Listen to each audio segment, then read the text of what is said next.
জলেশ্বর পীরবাড়ি উরুসে যেনারা আসবেন বলে ভাবছেন তেনাদের জন্য এই ভিডিওটি খুবই দরকারি এবং গুরুত্বপূর্ণ, কারণ অন্যান্য বছরের মতো উরুসে এসে মনে যা চায় তাই করতে পারবেন না। জলেশ্বর পীরবাড়ি উরুস পরিচালনা কমিটি যেই নিয়ম বেঁধে দিয়েছে সেই নিয়ম নীতি মেনে চলে উরুসে আসতে হবে।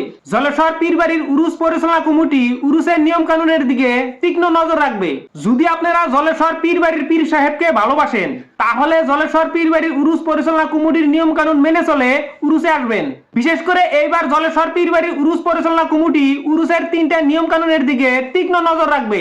সেই 3টা নিয়ম কানুন ভক্ত মুরিদানগণেরা মেনে উরুসে আসার জন্য জলেশ্বর পীরবাড়ি উরুস পরিচালনা কমিটি আহ্বান জানিয়েছে। সেই 3টা নিয়ম কানুন হচ্ছে, 1 নম্বর হলো মাইকি মানুহর আগমন নিষেধ, তার মানে মহিলাদের আসা একদম নিষেধ করেছে। 2 নম্বর গরু ছাগলের ডিঙ্গিত টকা আর কাপড় লগা নিষেধ, তার মানে গরু এবং ছাগলের গলায় যে এর আগে উরুসে আসার সময় আপনারা লাল কাপড় বাঁধছেন এবং টাকা গলায় দিয়ে উরুসে আনছেন সেটা একদম নিষেধ করেছে। 3 নম্বর কোন ধরনের বাদ্যযন্ত্র লগতে মাদক দ্রব্য অনা আর খোয়া নিষেধ, তার মানে ডোল, হারমোনি, গিটার, মিউজিক জাতীয় বস্তু সাথে আনা একদম নিষেধ এবং সাথে নিশা জাতীয় দ্রব্য আনা যাবে না, যেমন মদ, ভাং, গাঁজা, যেগুলো খেলে নিশা হয় এই সমস্ত বস্তু সাথে আনতে পারবেন না এবং এখানে এসে খেতে পারবেন না।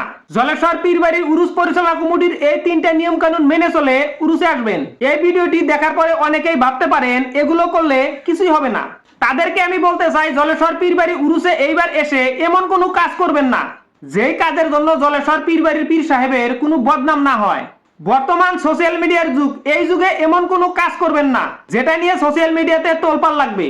সবাই নিজ নিজ দায়িত্বে উরুসের নিয়ম কানুন মেনে চলে উরুসে আসবেন। এমন কোনো কাজ করবেন না উরুসে আসার সময় এবং উরুসে এসে যেটা নিয়ে পীরবাড়ির বদনাম হবে। জলেশ্বর পীরবাড়ির উরুস পরিচালনা কমিটি যেই নিয়ম কানুন বেঁধে দিয়েছে সবাই সেই নিয়ম কানুন মেনে চলে উরুসে আসবেন, তার জন্য বিনম্রভাবে অনুরোধ জানানো হলো। জলেশ্বর পীরবাড়ির উরুস সঠিকভাবে রূপায়ণ হোক তারই কামনা করে আজকে আমার এই ভিডিওটি সমাপ্ত করছি। এই ভিডিওটি সবাই বেশি বেশি করে শেয়ার করে দিন, যাতে আপনাদের শেয়ারের মাধ্যমে অন্যান্য বন্ধুরা এই ভিডিওটি দেখতে পারে এবং তারা সচেতন হয়ে উরুসে আসতে পারে। তার জন্য সবাই বেশি বেশি করে এই ভিডিওটি শেয়ার করে দিন। আপনাদের সবাইকে ধন্যবাদ এতক্ষণ কষ্ট করে আমার এই ভিডিওটি দেখার জন্য। আপনারা সবাই ভালো থাকুন এবং সুস্থ থাকুন এই কামনা করি মহান আল্লাহ তাবারক তাআলার কাছে। আসসালামু আলাইকুম।